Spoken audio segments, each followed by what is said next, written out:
Hello everyone, this is Dr. Vishal Trivedi from Department of Biosciences and Bioengineering, IIT Guwahati. And in the course Enzyme Science and Technology, we are discussing about the different aspects of the enzyme. So what we were discussing about the crystallizations, right? So the next step is you are actually going to use these crystals for diffraction data collection. So diffraction data collection is a multi-step process. In the first step, you are actually going to use, so within the diffraction data collections, first you are going to mount the crystals, right? The mounting of the crystals can be done by two methods. One is called as the capillary mounting, and the second one is called as loop mounting. Okay, so capillary mounting is a slightly older method where people are putting the crystal into a capillary. So you can imagine that I have sucked the crystals from the drop. So what you're going to do in the mounting of the crystal is that you are going to open the crystal and the cover slips, right? So once you open the cover slip, you are going to see a drop, and in these drops you have the crystals, right? So first you are going to do is you are going to wash this drop, and then you are actually going to isolate the crystals, right? And then these crystals can be placed either into the capillary or in the loop. So in the capillary, what we have is you have a capillary like glass capillary, right? So glass capillary, you can just place the crystals, right? And you can place some amount of the mother liquor, right? So you can actually be able to place some amount of mother liquor, and then it has to be sealed from both the ends or both the sides with the help of the clay, and then this you can actually be able to use for mounting. Whereas in comparison to this, when you are going to do the loop mounting, you are going to have a rod on which you are actually going to have the loop, and this loop you can be able to place the crystal in between. Okay, now loop mounting is requiring additional infrastructure where you are actually requiring the liquid nitrogen system, right? So that your crystal is going to be at very high low temperature. So that is beneficial because it actually increases the viability of the temperature and viability of the your crystal, because when the crystal is going to face the x-rays, it is actually also develop some kind of breakdowns, and if you keep it in a very low temperature like the liquid nitrogen temperature, it is going to reduce the damages. Now in the step 2, you are actually going to collect the first frame. Okay, so once you collect the first frame, that actually will allow you to calculate the space group, and it's also going to calculate the symmetry. So once you calculate the symmetry and the space group, it is actually going to allow, or it will actually going to tell you that how many frames of data you are supposed to collect, right? So you can imagine that if I have the crystal, and if I have the two-fold symmetry or three-fold symmetry and four-fold symmetry and all that, I can be able to collect the data accordingly. So once you collected that data, the third step is that you are also going to add the frames after frames, right? So you can actually, for example, if I have collected the 90 frames, right? So what I'll do is I'll take the 1 to 10 frames, I will add them, so that I am going to have the data of 1 to 10 frames. Similarly, from 11 to 20, I will add it into another 10, right? So that's how all the frames data you are supposed to collect. And I'm not showing you the X-ray machine or X-ray place, but all these mounting has to be done on a goinometer, right? And goinometer is a place which is actually going to be parallel, which is going to be perpendicular to the X-ray, and that's how X-ray is going to illuminate the X crystals. Once you collect the first frame, you are actually going to get the diffraction data. How the diffraction data will look like, right? So this is the diffraction data, what you are going to look like. What you see here is in the center, this is actually called as beam stop. Okay, so in the machine you are actually having a beam stop which will not allow the undiffracted X-ray beam to hit the detector actually.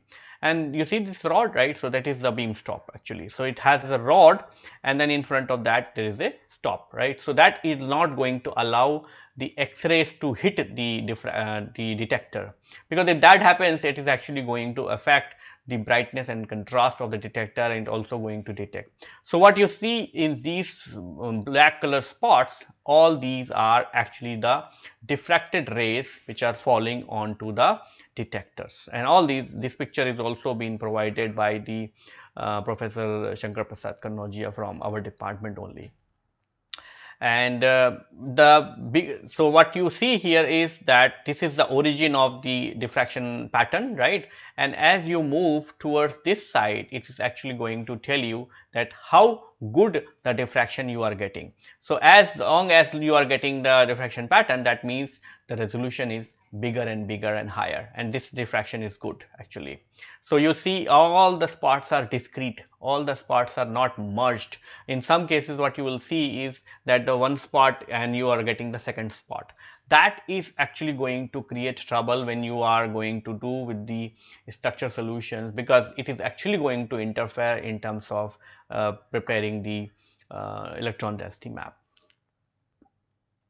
Now the second step, we are going to go with the structure solutions. Okay, so in the structure solution, what you are going to get, what you are going to do is you are going to have the X-ray diffraction data, right? Now this diffraction data is going to be processed, right? And ultimately it is actually going to allow you to generate the electron density map, right? And there are many method or many approaches what you can actually be able to use for structure solutions. So you can actually be able to use the molecular replacement or MR, right?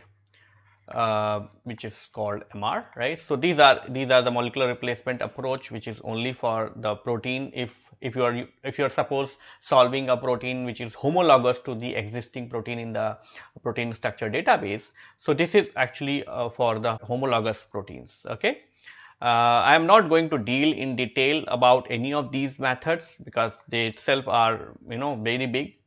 Then you can also use the MIR, and that is actually where you are actually going to prepare the heavy metal complexes, right, of the protein, and it is actually going to allow you. And then you also can use the MAD or the multiple anomalous diffraction, and that there you are actually going to use the instead of using the X-ray, you are going to use the synchrotron source, and it is actually going to use for varying the X-ray wavelengths, and that's how it is actually going to help you in terms of the solving the phase problem, and it's also going to help you in terms of developing the electron density map.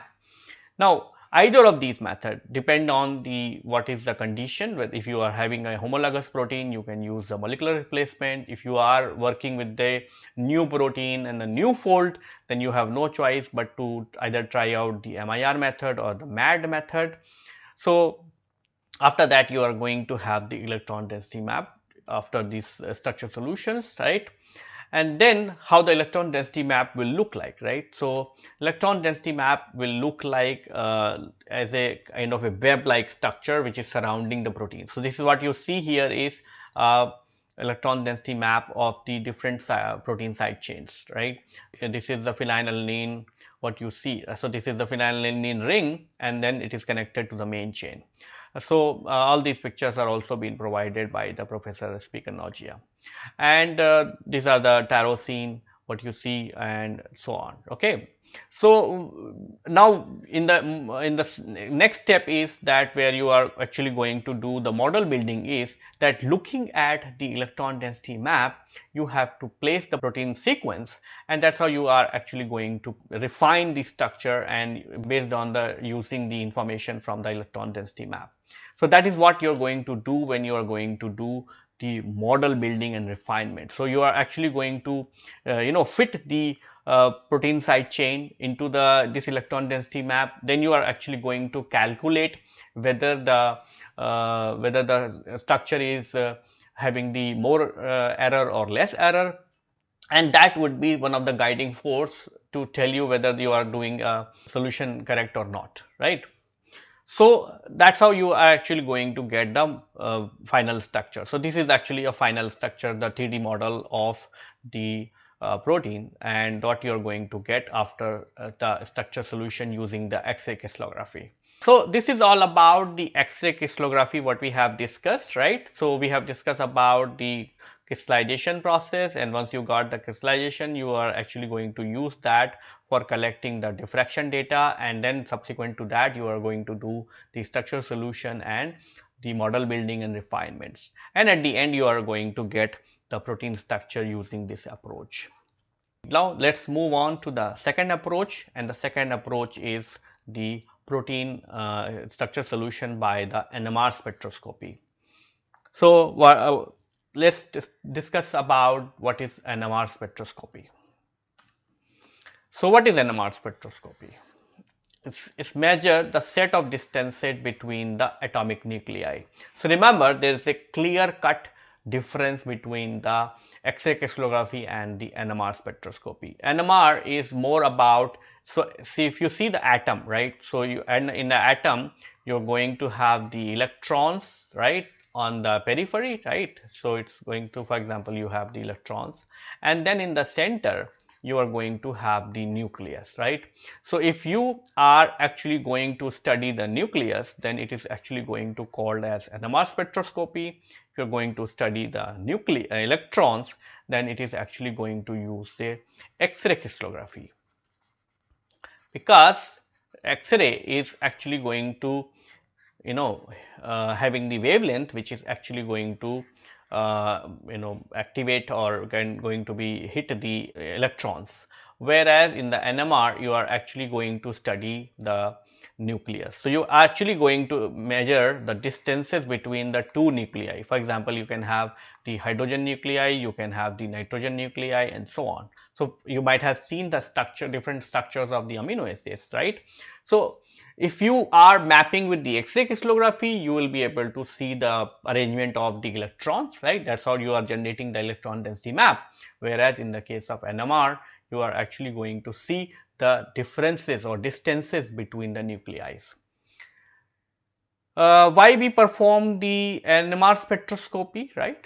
We perform the NMR spectroscopy because the crystallization is very difficult. In some of the cases, the protein structure is dynamically so unstable that it does not form a single conformation. So it does not get stabilized into a single conformations.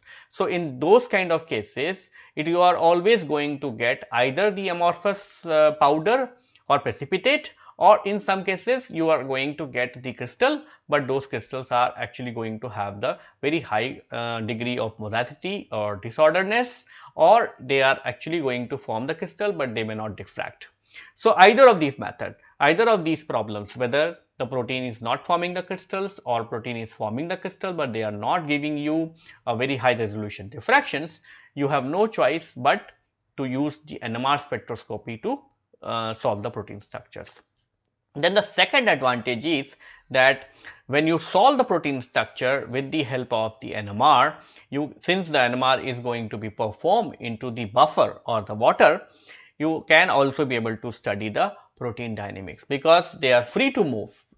See, compared to the X-ray crystallography where the structures are going to be rigid or they will stick to each other, they are not allowed to move. NMR is going to be done in the solution, right, and so the proteins are free to move, and that's how you can be able to study the dynamics. For example, if you add the substrate to the protein, right, it is going to change the conformations. So those conformations can be mapped with the help of the NMR spectroscopy. So I have given you a reference for the protein NMR spectroscopy as well, and you can be able to study or you can be able to read all of these steps whatever we are going to discuss now onwards from this particular review articles. So what are the different steps in the NMR spectroscopy? So the first step is the protein purification, the second step is the NMR spectroscopy data collections, the third step is the sequential resonance assignment, And the fourth step is the collection of the conformational constraints, and the fifth step is the structure calculations. Remember that it is written as structure calculation rather than determinations, because in the case of NMR you always going to calculate the structure, right. So, in first step is the protein purifications. So, when we talk about the protein purifications, the requirement for the NMR spectroscopy is also a highly purified protein. It is a highly purified protein you require, so that the other proteins or other kind of molecules should not interfere in producing the NMR data. Since the structures are going to be determined in the solution phase, right, you require the protein content, that is from 300 to 600 microliter, and the protein concentration should be in the 0.1 to 0.3 millimolar, and the purified protein is usually dissolved in a buffer solutions. Then the second step is about the NMR spectroscopy data collection. So, each distinct nuclei produces a chemical shift by which it can be recognized. For example, you can have the for nitrogen, you can have for hydrogen, you can have for phosphorus, you can have for sulfur, and so on. So, all these are going to be collected with the help of the different types of NMR probes. For example, nitrogen probes, hydrogen probes, phosphorus probe, sulfur probes, and so on. Then you can also have the overlapping chemical shift. So, one where you have the magnetization is transferred to the chemical bond, and one where the transfer is through the space. Then you have the third step, and the third step is the sequential resonance assignments, right. So, you can map the chemical shift to the atom by the sequential walking, right. And with the multi-dimensional NMR spectroscopy, one can develop general strategies for the assignments, right. You can actually be able to use not only the nitrogen probe, or you can use phosphorus, sulfur, and all that. So, a combination is actually going to give you more complicated multi-dimensional NMR spectra, and that actually can be used to assign the different peaks. If the protein sequence is known, it helps in mapping the chemical shift and as well as the assignments. The assignments of the interatomic distances are based on the proton-proton noise, and it is time consuming, right. So, structural calculation and NOE assignment is a iterative process, just like as we were discussing about the X-ray crystallography. The NMR spectral solution is also like that. If you have to first assign the peaks, you have to assign the peaks like nitrogen, ammonia, like that, and if that is correct, it will actually going to make the structure more reliable. So, that is how you are going to reduce the R factors. Then we have the fourth step is the collection of conformational constraints. So, geometric conformational informative derived from the NMR data, you can actually have the distance restraints, you can have the restraint angles, and you can have the orientation restraints. So, all these are very important for seeing that the protein is structurally stable, and it is actually going to have the distance restraints, right, restraint angle and orientation restraint. So, all these are very, very important. Then you can have the chemical shift data given from the secondary structures. Then we can also have the last step, that is the structural calculation. So, using the computer programs, the analysis of the chemical shift and the different types of resistance allow us to deduce the inner symbols of the structure. Remember that the NMR is going to do the protein structure determination in the solution, right. So, in the solution some structure is going to be one conformation, the other structures are going to be second conformation, and so on. So, that is why it is actually going to deduce the symbols of the structures, which means it is going to give you a average structure of that particular protein at that particular moment, because average structure may change if you change the conditions, and that is how it is actually going to use for studying the dynamics, right. So, if you add, for example, if we take the enzyme, right, and if you add the substrate, enzyme is going to be enzyme prime, because it is actually going to induce the conformational changes, and that is how the average structure for this and average structure is this is going to be changed, and that is how you can be able to detect at which portion of the protein is actually responding to the substrate addition, and how that particular portion is determining the structure solution or enzyme catalysis. Similarly, E prime probably can go back to the E, or it can actually be go to the E prime, E double prime actually, when the product is actually going to be released. So these kind of NMR is a very robust technique, right? To actually see that you are actually going to study all these events, like where you can actually be able to see the conformational changes in the enzyme structures when the substrate is binding, and you can also be able to see the changes when the product is getting released. Either it is going to adopt the original conformation, or it can actually be able to adopt the other conformation as well. Now, once you solve the structure either by the X-ray crystallography or the NMR spectroscopy, you have to define or you have to determine whether the structure what I have solved is of good quality or not, right? So, what are the parameters for the structural quality? So, the first parameter is the R factor. So, R factor is a measure of the agreement between the crystallographic model and the original X-ray diffractive data, which means it is R factor is used to assess the progress of the structure refinement, and the final R factor is on a is one which we measure the model quality, which means R factor is actually going to decide the quality of the structure.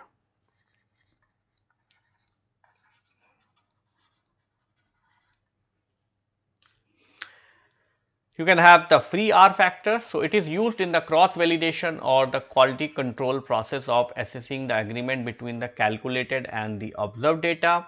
The free R factor is computed in the same manner as the R factor, but usually only a small set of randomly chosen intensities which are set aside from the beginning and not used during the refinements. Okay. So, the other quantity used for the structure qualities are RSR, R merge and R sim to describe the internal agreement of the measurement in a crystallographic data set. Now, the parameters for structure quality for the NMR spectroscopy. So, you can have the first parameter that is called as the knowledge based quality measures. So, knowledge based matrices describe how well the structure model conforms to the expectations, which means you are going to see the bond length and the bond angle. You remember that Ramachandran plot, right? So, that is very important to satisfy the structure what you have solved by the NMR spectroscopy. Then you also have the dihedral angle distributions, atomic packing and the hydrogen bonding matrices. So, that is also very important. Then you can also have the second parameter, that is the model versus the data measurements, right. So, what model you have prepared and what the data is suggesting in terms of model is also very important. So, the most general form of model versus data validation involves the comparison of the distances and the dihedral angle in model with the corresponding experimental restraints. The model versus data measurements are used widely with NMR to assess the structure quality.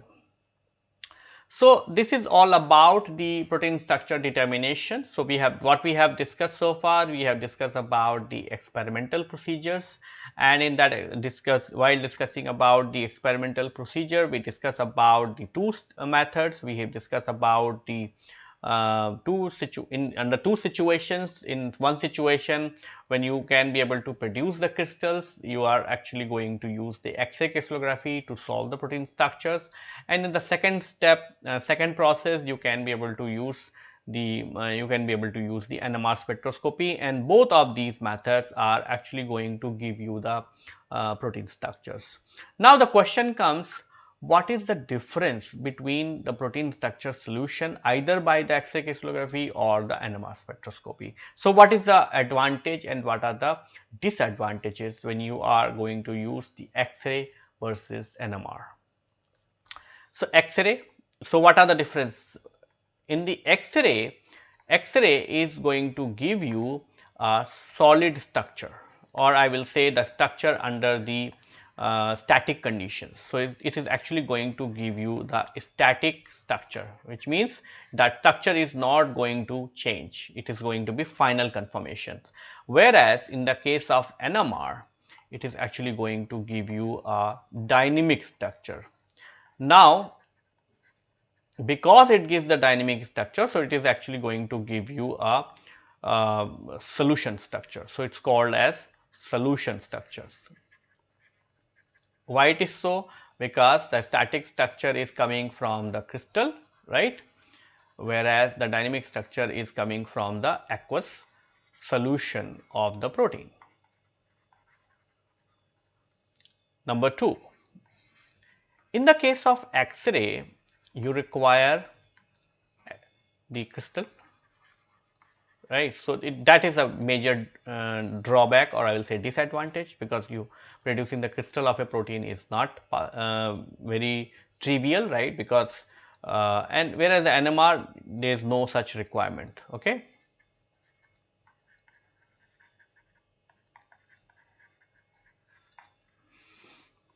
Number 3, X-ray is going to give you a high resolution structure.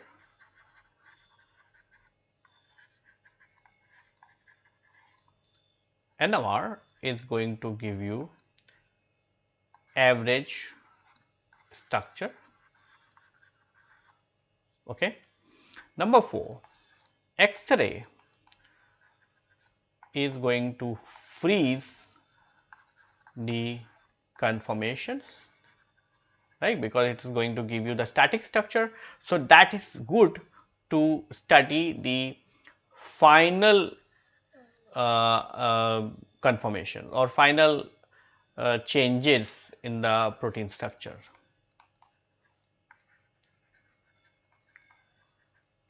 Whereas in the case of NMR, because it is going to give you the dynamic structure, it can be used very extensively in terms of the studying the conformations of the protein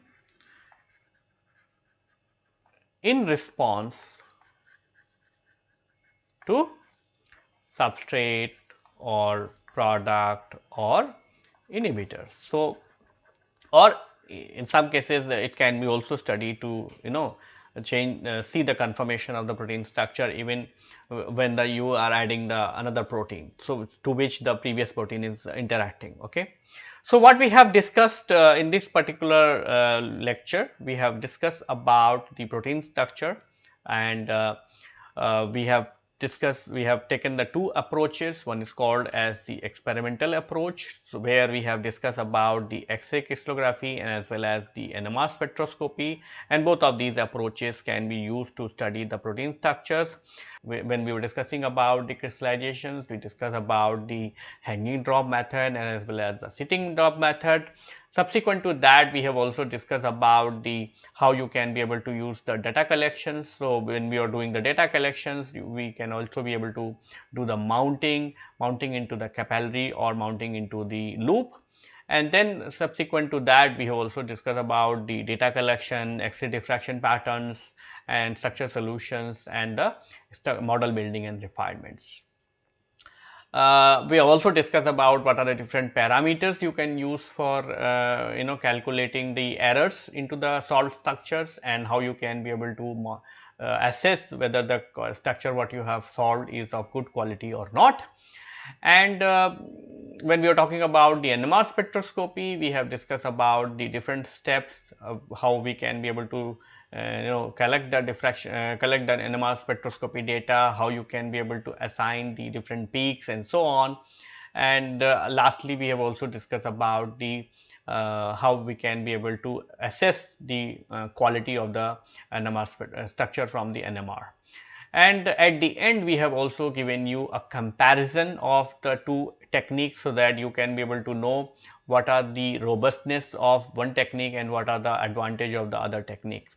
So with this, I would like to conclude my lecture here. In our subsequent lecture, we are going to discuss more about the non-experimental procedures, which means we are going to discuss about the computational approaches and how you can be able to model a protein structure using the molecular modeling approach. So with this, I would like to conclude my lecture here. Thank you.